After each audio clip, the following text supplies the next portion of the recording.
नमस्कार, मी सारिका. S9च्या बातमीपत्रात आपलं स्वागत. एक नजर आजच्या ठळक घडामोडींवर. मुलुंड अगरवाल रुग्णालयाजवळील खचलेल्या रस्त्याची S9 वृत्तवाहिनीच्या वृत्तप्रसारणानंतर प्रशासनाला आली जाग. तसेच रस्त्यातील मारहाणीनंतर रेल्वे प्रवाशांच्या सुरक्षेचा प्रश्न ऐरणीवर. मुलुंड अगरवाल रुग्णालयाजवळ खचलेल्या रस्त्याची झाली तातडीने दुरुस्ती. नागरिकांनी मानले S9 वृत्तवाहिनीचे आभार. मागच्या आठवड्यात अग्रवाल रुग्णालयाजवळील रस्ता अवजड वाहनांच्या रहदारीमुळे खचला होता. या ठिकाणी वाहनांची मोठी वर्दळ असल्याने अपघात होण्याची शक्यता वाढली होती.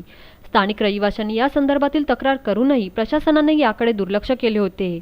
अखेर S9 वृत्तवाहिनीने या समस्यांची दखल घेत वृत्त प्रसारित केले. तेव्हा प्रशासनाने या समस्येची दखल घेत तातडीने कारवाई करत या खड्ड्याची दुरुस्ती केली. S9च्या पाठपुराव्यामुळे खड्ड्याची समस्या सुटल्याने नागरिकांनी S9चे आभार मानले. बाबा पदमसिंग मार्गावरती पडलेला हा खड्डा अवजड वाहनामुळे झाला होता. त्या खड्ड्याची प्रसाद काळोखे महाराष्ट्र नवनिर्माण सेनेचे उपशाखाध्यक्ष यांनी महानगरपालिकेमध्ये तक्रार दिली होती, परंतु या तक्रारीचे काही देखील महानगरपालिका दखल घेत नव्हती.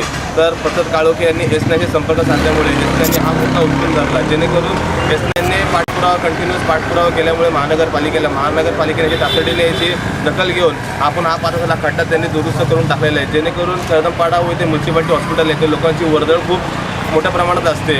या खड्ड्यामुळे लोकांना त्रास सहन करावा लागत होता. तर आता या खड्ड्याची दुरुस्ती झाल्यामुळे मी प्रसाद काळोखे तसेच कदमपाड्याच्या वतीने S9 या न्यूज चॅनलचे आम्ही आभार व्यक्त करत आहोत. असाच पाठपुरावा करून आमच्याशी आणि लोकांनी संपर्क साधावा ही आमची एक S9ने विनंती आहे. आणि पुन्हा एकदा धन्यवाद आणि आभार. Kaustubh Darves, S9 news, Mumbai. अन्न सुरक्षा कायद्यामध्ये आमूलाग्र बदल करणार असल्याचे केंद्रीय अन्न सुरक्षा मंत्री रामविलास पासवान यांचे संकेत. केंद्रीय अन्न सुरक्षा मंत्री आणि लोकजनशक्ती पक्षाचे अध्यक्ष रामविलास पासवान यांचे काल फिक्कीच्या कार्यक्रमाच्या निमित्ताने मुंबईत आगमन झाले होते. यावेळी मुंबईत लोकजनशक्ती पक्षाच्या कार्यकर्त्यांनी रामविलास पासवान यांचे जंगी स्वागत केले. यावेळी लोकजनशक्ती पक्षाचे मुंबई अध्यक्ष रवी गरुड, सरचिटणीस अशोक गुप्ता, युवा लोकजनशक्ती पक्षाचे अध्यक्ष दीपक काळे, उपाध्यक्ष दिलीप सावंत, जिल्हा अध्यक्ष डॉक्टर महेंद्र परमार, अँथनी नाडर आदी पदाधिकारी उपस्थित होते. फिक्कीच्या कार्यक्रमात भाग घेतल्यानंतर पत्रकारांशी बोलताना त्यांनी अन्न सुरक्षा कायद्यामध्ये आमूलाग्र बदल करण्याचे संकेत दिले. तर जीवनावश्यक वस्तूंची झालेली भाववाढ ही ठराविक काळापुरती असून आजचे दिन सुरू होणार असल्याचे प्रतिपादन त्यांनी केले. S9 news, Mumbai. S9च्या बातमीपत्रात वेळ झाली अल्पशा विश्रांतीची.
S9च्या बातमीपत्रात आपलं स्वागत. महाराष्ट्र नवनिर्माण सेनेच्या वतीने 12 ऑगस्ट रोजी ठाण्यात भव्य रोजगार आणि स्वयंरोजगार मेळाव्याचे आयोजन. एका बाजूला हिंदुस्थान आर्थिकदृष्ट्या जागतिक बाजारपेठेत महासत्ताक होण्याच्या दृष्टीने दमदार झेप घेत आहे, तर दुसऱ्या बाजूला मुंबई ठाण्यासारख्या देशाच्या आर्थिक राजधानी स्थानिक सुशिक्षित बेरोजगार तरुणांची संख्या दिवसागणिक वाढत आहे. ही बेरोजगारी लक्षात घेता महाराष्ट्र नवनिर्माण सेना रोजगार आणि स्वयंरोजगार विभागाच्या माध्यमातून स्थानिक तरुण तरुणींच्या भविष्याचा वेध घेऊन झेप नवनिर्माणाकडे या रोजगार आणि स्वयंरोजगार मेळाव्याचे आयोजन केले आहे।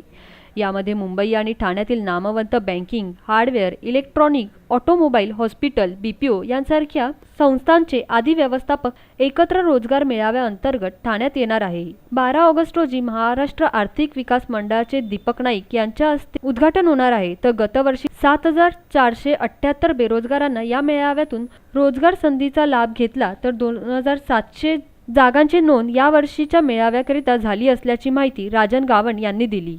प्रतिवर्षी ठाणे शहरामध्ये, ठाणे जिल्हा आणि आसपासच्या संपूर्ण भागातील सुशिक्षित तरुण बेरोजगार जे आहेत या सगळ्यांसाठी आपण रोजगार मेळावा भरवतो।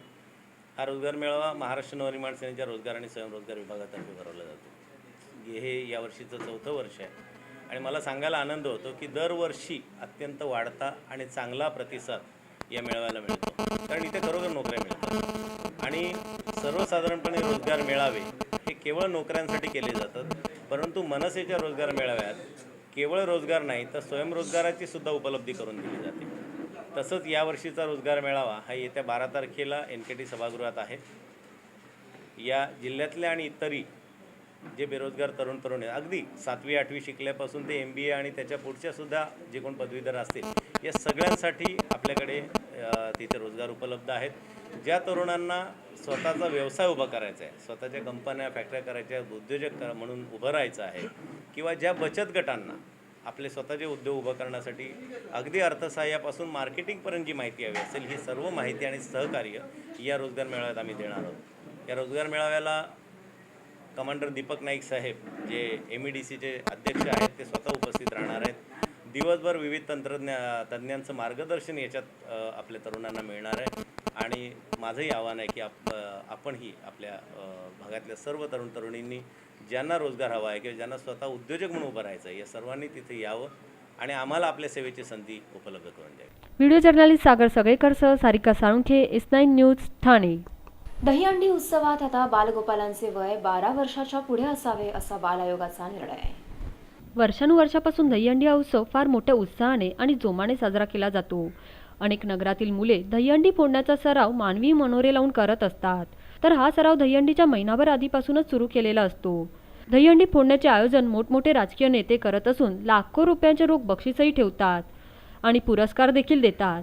तर अनेक गोविंदा पथकाचे लक्ष त्या पुरस्काराकडे असून दहीहंडी कोण फोडणार याकडे अधिक कल असतो। मात्र या दहीहंडी फोडण्यासाठी लावल्या जाणाऱ्या मानवी मनोऱ्याच्या थरामध्ये अनेक कारणास्तव पाय घसरून आणि इत्याभूत कारणाने अपघात घडून येतात।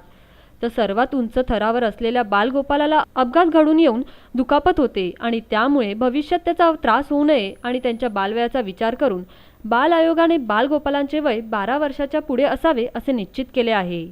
तर भांडूप विभागातील सर्वोदय गोविंदा पथकांनी 7 थरांचा मानवी मनोरा लावणार असल्याचे सांगून बालगोपाला दहीहंडी फोडण्यास सक्षम असणारच आणि वयाचा विचार केला जाईल असे महाराष्ट्र नवनिर्माण सेनेचे नगरसेवक रुपेश वायगणकर यांनी S9शी बोलताना सांगितले। गेले 2 वर्ष आम्ही सर्वोदय गोविंद पथक हे हंडी सण बाहेर जाऊन साजरा करायला लागले। त्याच्या अगोदरही इथे होतं, म्हणजे तशी आमच्याकडे ही संस्कृती 15-20 वर्ष अगोदरची आहे, पण गेले 2 वर्षापासून आमचं पथक हे बाहेर जाऊन हंडी वगैरेचं हे करायला। कसं आहे की मी पण सर्वोदय नगरमध्ये राहत असताना हातभार नाही, पूर्णच त्यांचा आहे मी। बहुतेक करून जेवढे त्यांना प्रिकॉशन्स मला माझ्याकडनं देता येतील तेवढे मी त्यांना दिलेले आहेत। ॲम्ब्युलन्स असो, मेडिकल केअर असो, ह्या सगळ्या गोष्टी आमच्याकडनं त्यांना वेळोवेळी भेटणार आहेत। गोविंदाची मला वाटत नाही त्या दिवशी काळजी मंडळाला घ्यावी लागते, तो बरोबर देवच त्याची काळजी घेत असतो। आणि राहिलं खालच्या लोकांची, तर खालच्या लोकांचं तुम्ही म्हणत असाल तर त्यावेळेला एक वेगळा जोश असतो प्रत्येकाच्या अंगात। आणि आमचं पण असंच म्हणणं आहे की बाल हक्क आयोगाने जो काय निर्णय दिला आहे तो निर्णय त्यांनी विचारपूर्वक घ्यावा अशी एक इच्छा आहे। कारण माझ्यामध्ये ठीक आहे काही ठिकाणी अतिशयोक्ती होते, पण ज्या ठिकाणी अतिशयोक्ती होत नाही आणि खरंच ते सण म्हणून साजरे केले जातात त्यांच्यावर हा निर्णय लादू नये, किंवा ते निदान वय तरी जसं त्यांनी सांगितलं की 5 आहे ते 8 केलं तरी चालेल, पण त्याच्यावरचं जर तुम्ही करत असाल मग ते हंडीचा जो बेस असतो तोच कसा उभा राहणार। सर्वोदय गोपाल पथकाच्या सुरक्षेकरिता रुग्णवाहिकेचा प्रबंध केला आहे आणि यंदाचे सर्वोदय गोपाल पथकाचे 2रे वर्ष असून सहभागी गोपालांची सर्व जबाबदारी ही मंडळाची असेल। ओके, ॲक्च्युली हा दहीहंडी हा गेम पूर्ण बालगोपांवर असतो। मोस्ट प्रोबॅबली ह्याच्यामध्ये 10 वर्षाखालीच मुले ही 5व्या 6व्या 7व्या थरावर असतात.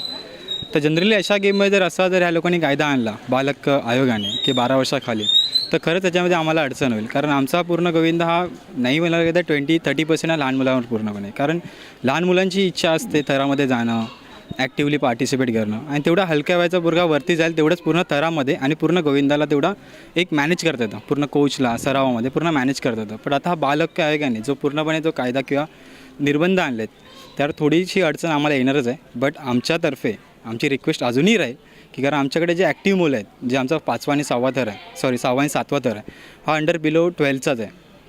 तर आता ही अडचण आमच्यासाठी होईल की एका हफ्त्यामध्ये एका वीकमध्ये आता त्यासाठी आम्हाला एक नवीन मुलगा तयार करणं ही आमच्यासाठी मोठी अडचणच आहे. बट तरीसुद्धा बालक आयोगाचा आम्ही एक रिस्पेक्ट ठेवून त्यांनी थोडंफार वय कमी करावं. जे अर्लियर 5 इयर्स होतं ते थोडं एक्सटेंड करून 8 इयर्सपर्यंत झालं तरी will be okay. Video journalist Yogesh मुळावडेसह प्रियंका कांबळे, S9 न्यूज, मुंबई.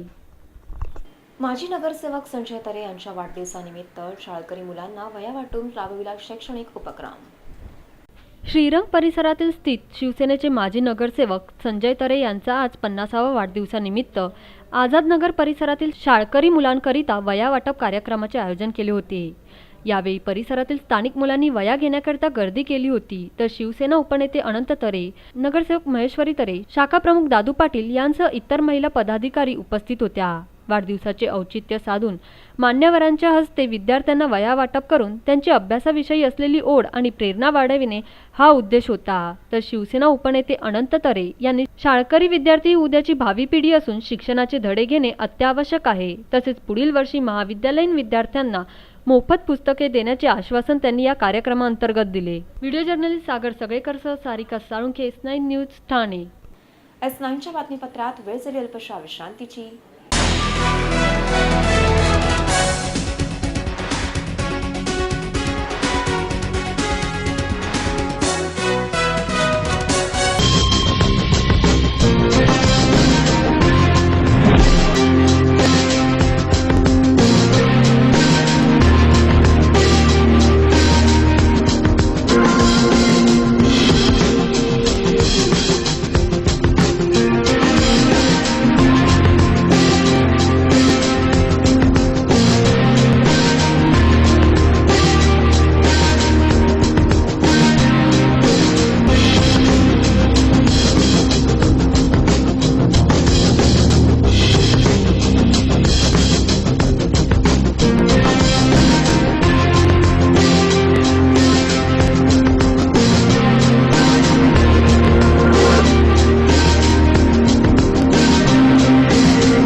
S9च्या बातमीपत्रात पुन्हा एकदा आपलं स्वागत. इनर व्हील क्लब ऑफ मुलुंडतर्फे दृष्टी सेवा केंद्राच्या मुलांसाठी मोफत ॲनामिया तपासणी चाचणीचे आयोजन. महाराष्ट्र सेवा संघ मुलुंडतर्फे चालवण्यात येणाऱ्या दृष्टी सेवा केंद्राच्या विद्यार्थ्यांसाठी इनर व्हील क्लब ऑफ मुलुंडतर्फे मोफत ॲनिमिया तपासणी शिबिराचे आयोजन करण्यात आले होते. या तपासणी शिबिरात दृष्टी सेवा केंद्रात शिकणाऱ्या 19 मुलांची तपासणी करण्यात आल्याची माहिती या शिबिराच्या आयोजिका आणि इनर व्हील क्लब ऑफ मुलुंडच्या अध्यक्ष प्रियाली धुंद्रे यांनी S9शी बोलताना दिली. आमच्या क्लबतर्फे आम्हाला डिस्ट्रिक्टकडून अनिमिया फॉर चिल्ड्रन असा प्रोजेक्ट दिला गेला. त्यानुसार आम्ही आज दृष्टी सेवा समितीमध्ये 19 दृष्टिहीन मुलांचं ब्लड चेकअप केलं. त्या अगोदर आम्ही मूकबधीर हे हिअरिंग इम्पेर्ड या 36 मुलांचं ब्लड चेकअप केलं. या 2 महिन्यापर्यंतमध्ये आत्तापर्यंत आम्ही 6 शाळांमध्ये 980 मुलांचं ब्लड चेकअप केलं. तर या ॲनिमिया तपासणी शिबिराअंतर्गत ॲनिमियाची लक्षणे आढळणाऱ्या विद्यार्थ्यांना संस्थेतर्फे मोफत औषधं पुरवण्यात येणार असल्याची तसेच आत्तापर्यंत 980 शालेय विद्यार्थ्यांची मोफत रक्त तपासणी इनरव्हीलतर्फे करण्यात आल्याची माहिती इनरव्हील क्लबच्या ॲनिमिया आणि पोलिओ नियंत्रणाच्या अध्यक्षा तृप्ती शाह यांनी S9शी बोलताना दिली। बच्चे को हमने चेकअप जो किया है वो CBC कहा जाता है, CBC कहा जाता है, कंप्लीट ब्लड चेकअप, और इसमें हमें हीमोग्लोबिन के अलावा उनके रेड ब्लड कण और वाइट ब्लड कण उनके बारे में भी पता चलेगा, और भी कोई डिजीज़ होगी वो भी हमें पता चलेगी। तो इसके हिसाब से हमारी पूरी टीम है जो डॉक्टर की, वो उनके बारे में उनका सब निदान करके। Kaustubh Darvez, S9 news, Mumbai. नारळी पौर्णिमेला नागरिकांना लाभणार सुपरमून पाहण्याचा योग। 10 ऑगस्ट रोजी श्रावण पौर्णिमा असून या दिवशी चंद्र पृथ्वीच्या सगळ्यात जवळ येणार असून या घटनेस सुपरमून असे म्हणतात। या दिवशी चंद्र पृथ्वीच्या सगळ्यात जवळ येणार आहे। चंद्र पृथ्वीपासून सरासरी 3,84,000 किलोमीटर अंतरावर असून रविवारी चंद्र पृथ्वीजवळ चक्क 3,57,000 किलोमीटर अंतरावर येणार आहे। पौर्णिमेचा चंद्र जेव्हा पृथ्वीच्या जवळ येतो तेव्हा तो 14% मोठा आणि 30% लहान जास्त तेजस्वी असतो। मुंबईत रविवारी सायंकाळी 6:41 चंद्र उगवेल। या दिवशी आकाश निरभ्र असणे आवश्यक असून पावसाळी दिवस असल्याने सुपरमून पाहायला मिळेल की नाही याबद्दल साशंकता निर्माण होतीये। यापूर्वी 23 जून 2013 रोजी सुपरमून दिसला असून या रविवारनंतर 28 सप्टेंबर 2015 रोजी पुन्हा सुपरमून बघण्याची संधी येणार आहे। S9 news, Mumbai. लोकलमध्ये ग्रुप प्रवाशांनी दमदाटी करीत एका प्रवाशाला केलेल्या मारहाणीनंतर रेल्वे प्रवाशांच्या सुरक्षेचा प्रश्न पुन्हा एकदा ऐरणीवर आला आहे। रेल्वे ही मुंबईकरांची लाईफलाईन ही बंद पडली की दररोज जनसामान्यांचे जीवन हे विस्कळीत होते। मात्र दररोज लोकलने प्रवास करणारे प्रवासी हे सार्वजनिक मालमत्ता असलेल्या रेल्वेवर आपली खासगी मालमत्ता असल्याचा हक्क गाजवीत असल्याचा प्रकार उघडकीस आलाय। लोकलमध्ये जेन्स टप्प्यात अशीच मारहाण घडल्याचा प्रकार घडलाय। त्यामुळे दररोज रेल्वेतून प्रवास करणारे प्रवासी हे लोकलमध्ये दहशत निर्माण करीत असल्याची दाट शक्यता निर्माण होतीये। आधीच फेरीवाले, छक्के यांपासून त्रस्त असलेल्या प्रवाशांना आता दररोज प्रवास करणाऱ्यांच्या दमदाटीलाही सामोरे जावे लागत असल्याचे त्यांचे म्हणणे आहे। दादागिरी तो नहीं करना चाहिए, लेकिन वो आजकल सोच है ही नहीं है, जो इंसानियत तो है ही नहीं, सब कुछ बोलेगा तो मारने लगते हैं। तो इसलिए ट्रेन में सब इतना सब डिसेंसी है, क्लीन नहीं है। हाँ, हमारा मैं देखा गल, लेकिन ऐसा मारना नहीं चाहिए। आजकल इंसानियत तो है ही नहीं है, सब अपने अपना ये करते हैं, कोई चलते नहीं, सब अपने दादागिरी से चलते हैं। और ट्रेन में जो मेन बात बोले तो ये ऑकस और बेगस, ये इसको बंद करना चाहिए। तर केवळ जेंट्स नाही तर लेडीज डब्यातही अशी स्थिती असून रेल्वेचे तिकीट दर पे करूनही प्रवाशांना विविध समस्यांना सामोरे जावे लागते। त्यामुळे लोकलची संख्या वाढवण्याची महिला प्रवाशांची मागणी आहे। एकदम रूढ, बसायलाही नाही देत आहे। म्हणजे सिनियर सिटीजन आहे म्हणून एखाद्या बाईला बसायला जागा द्यावं तर काही नाही आहे असं। म्हणजे एखादं मूल घेऊन कोण उभं आहे त्यांना पण असं थोडं कन्सिडरेट करायला पाहिजे ना ह्या गोष्टी जरा। हो आहे, बरोबर आहे, इट इज सगळ्यांसाठी आहे, पण थोडंसं सिनियर सिटीजन वयाकडे बघून जरा माणसांनी बसायला दिलं पाहिजे। मुलं असेल लहान त्यांना किंवा गरोदर बाई वगैरे, ऑफकोर्स गरोदर बायकांचं पण स्पेशल आहे, पण तरी काय काय वेळेला गाडी जी येते ती पकडतात बायका बिचारे। व्हिडिओ जर्नलिस्ट सागर सगळेकरसह सारिका साळुंखे, S9 न्यूज, ठाणे। शेवटी पुन्हा एक नजर आजच्या ठळक घडामोडींवर। मुलुंड अगरवाल रुग्णालयाजवळील खचलेल्या रस्त्याची S9 न्यूज कलाईच्या वृत्तप्रसारणानंतर प्रशासनाला आली जाग। त्याचे टप्प्यातून मारहाणीनंतर रेल्वे प्रवाशांच्या सुरक्षेचा प्रश्न ऐरणीवर। S9च्या बातमीपत्रात आधी इथेच थांबू, तोपर्यंत नमस्कार।